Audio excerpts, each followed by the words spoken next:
The C-SPAN networks bring you long-form public affairs programming from the nation's capital and are a public service of your television provider. C-SPAN, created by cable. Thank you.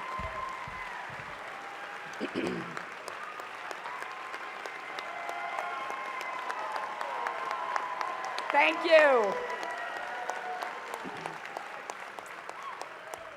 Your Eminence, Your Excellencies, members of the clergy, Alan Nance Smith, Donald and Melania, and all the distinguished guests. You know, earlier tonight, Al reminded me that when the first Al Smith ran for president, he chose as his running mate the progressive senator from Arkansas, Joseph T. Robinson, who was one of my husband's political heroes. This work that you do through the dinner, Al, you've done it now for 30 years, is such a labor of love. You've been a hero for both the children of the Archdiocese and for the city of New York. And I think we all owe Al Smith a great, great round of applause.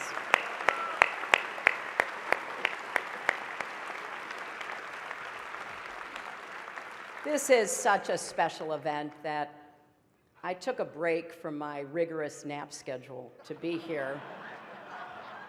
And as you've already heard, it's a treat for all of you too, because usually I charge a lot for speeches like this. But for me, it was kind of ironic thinking about a fiery populist, Al Smith. If he were here today and saw how much money we've raised for needy children, he'd be very proud.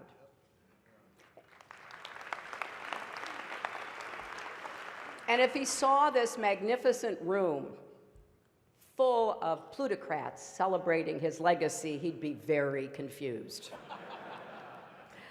It's a special honor to be here with Your Eminence.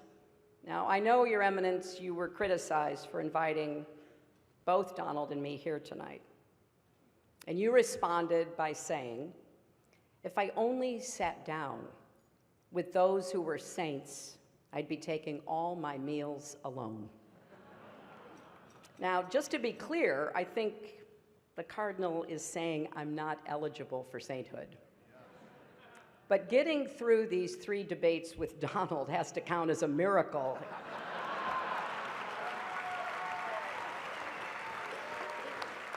So I guess I'm up against the highest, hardest stained glass ceiling. But Your Eminence, you do deserve great credit for bringing together 2 people who've been at each other's throats. Mortal enemies, bitter foes. I've got to ask, how did you get the governor and mayor here together tonight?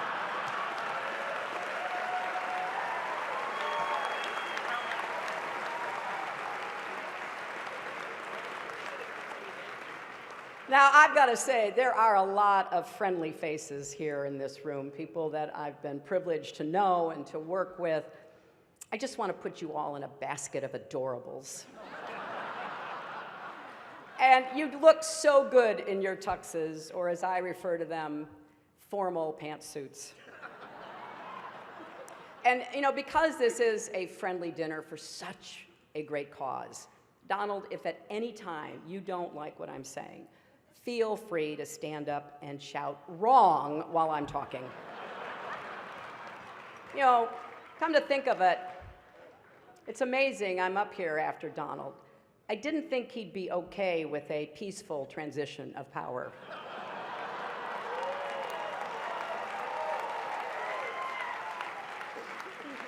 And Donald, after listening to your speech, I will also enjoy listening to Mike Pence deny that you ever gave it. You know, I've had the privilege of being at the Al Smith dinners in years past, and I always enjoy it. But remember, if you're not happy with the way it comes out, it must be rigged. And it's always a special treat for me to be back in New York, a city that I love and which I think truly embodies the best of America. You know, don't you think? People look at the Statue of Liberty and they see a proud symbol of our history as a nation of immigrants, a beacon of hope for people around the world. Donald looks at the Statue of Liberty and sees a 4. Maybe a 5 if she loses the torch and tablet and changes her hair. You know, come to think of it, you know what would be a good number for a woman? 45. But I digress. Now, I'm going to try my best tonight. But I understand I am not known for my sense of humor. That's why it did take a village to write these jokes. People say, and I hear them, I know, they say, I'm boring compared to Donald. But I'm not boring at all. In fact, I'm the life of every party I attend, and I've been to 3. And when the parties get out of hand, as occasionally they do, it's important to have a responsible chaperone who can get everyone home safely. And that is why I picked Tim Kaine to be my vice president. Now, you notice there is no teleprompter here tonight, which is probably smart because maybe you saw Donald dismantle his prompter the other day. And I get that. They're hard to keep up with, and I'm sure it's even harder when you're translating from the original Russian.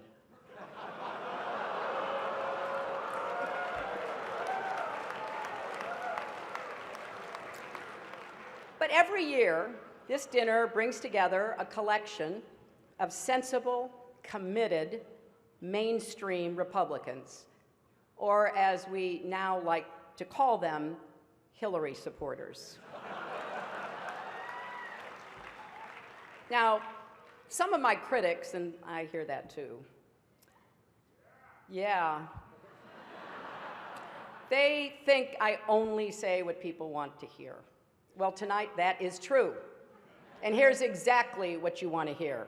This election will be over very, very soon.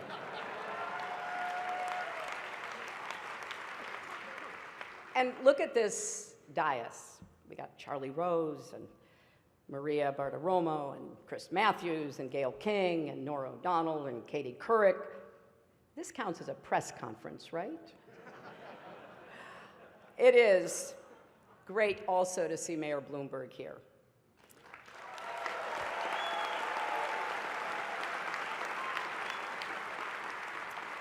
It's a shame he's not speaking tonight. I'm curious to hear what a billionaire has to say.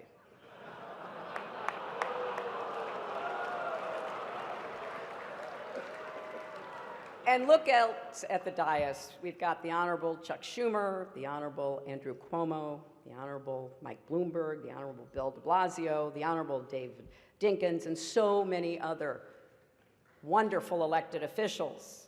And we have Rudy Giuliani. Now, many don't know this, but Rudy actually got his start as a prosecutor, going after wealthy New Yorkers who avoided paying taxes. But as the saying goes, if you can't beat him, go on Fox News and call him a genius. So as I've said, we've now had our third and thankfully final debate. Sharing a stage with Donald Trump is like, well, nothing really comes to mind. There is nothing like sharing a stage with Donald Trump. Donald wanted me drug tested before last night's debate. And look, I gotta tell you, I am so flattered that Donald thought I used some sort of performance enhancer. Now, actually, I did. It's called preparation.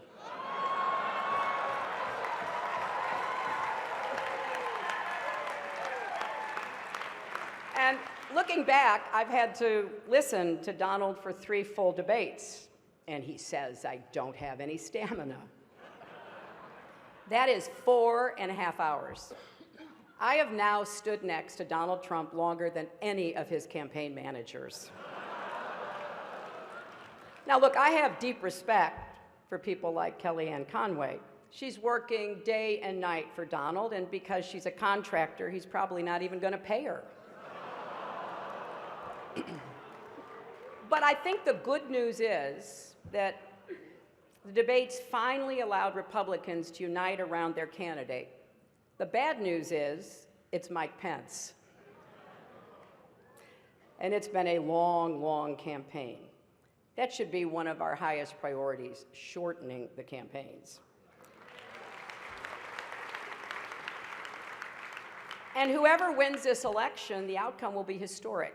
We'll either have the first female president or the first president who started a Twitter war with Cher.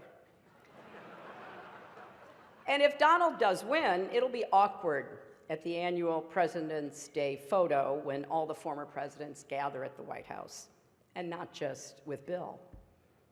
How is Barack going to get past the Muslim ban? Now, Republicans in particular seem frustrated with their nominee. Paul Ryan told the Republican members of the House, you don't have to support the top of the ticket. Don't worry about anyone besides yourself. Just do what's in your own best interests. So I guess Donald really has unified his party around his core philosophy. And I don't understand their unhappiness. They say Donald doesn't have any policies. He has no policies. I keep hearing that. I'd actually like to defend him on this. Donald has issues, serious issues, really, really serious issues. And I worry about Donald's go-it-alone attitude. For example, at his convention when he said, "I alone can fix it." You know, in the 90s, I said the same thing about America's health care system, and it didn't work out so well for me either. But speaking of health, Donald has been very concerned about mine, very concerned. He actually sent a car to bring me here tonight. Actually, it was a hearse.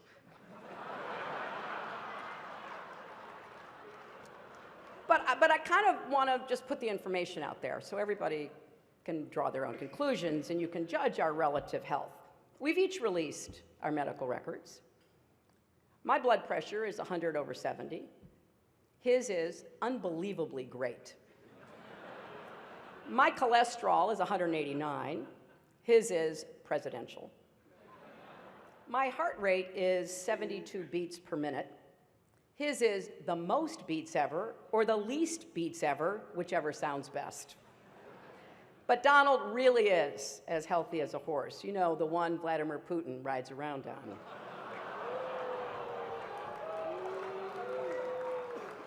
But I can say without fear of contradiction tonight that I will be the healthiest and youngest woman ever to serve as president.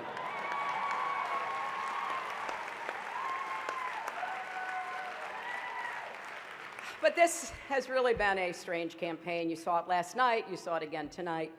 Donald has attacked me for a life in public service, and I didn't get that at first. I kind of get it now. As he told Howard Stern, he doesn't like it when women have been around for more than 35 years. But Donald, we have so much more in common than actually you may realize. For example, I've tried to inspire young people by showing them that with resilience and hard work, anything is possible, and you're doing the same. A third-grade teacher told me that one of her students refused to turn in his homework because it was under audit. And here's another similarity. The Republican National Committee isn't spending a dime to help either one of us. So tonight, let's embrace the spirit of the evening. Let's come together, remember what unites us, and just rip on Ted Cruz.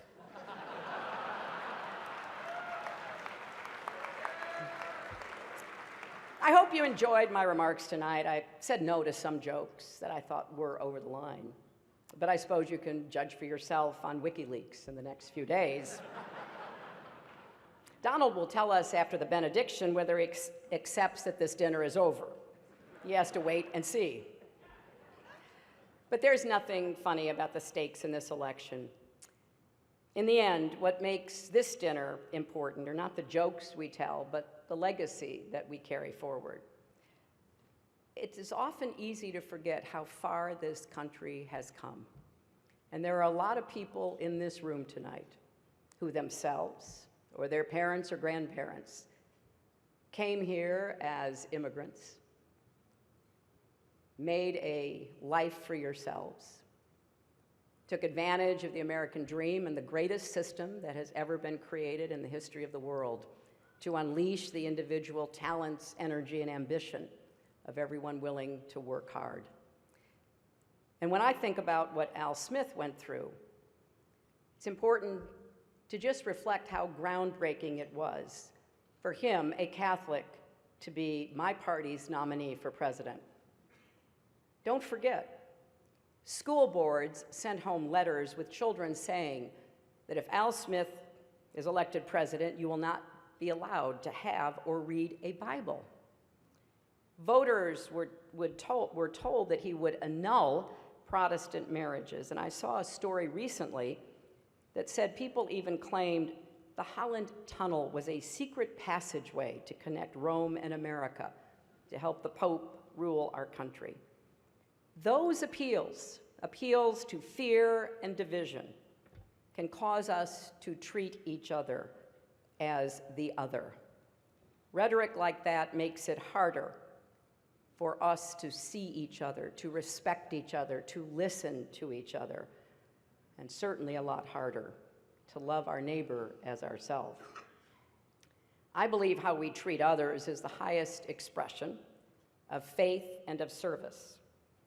Now, I'm not Catholic, I'm a Methodist, but one of the things that we share is the belief that in order to achieve salvation, we need both faith and good works. And you certainly don't need to be Catholic to be inspired by the humility and heart of the Holy Father, Pope Francis, or to embrace his message.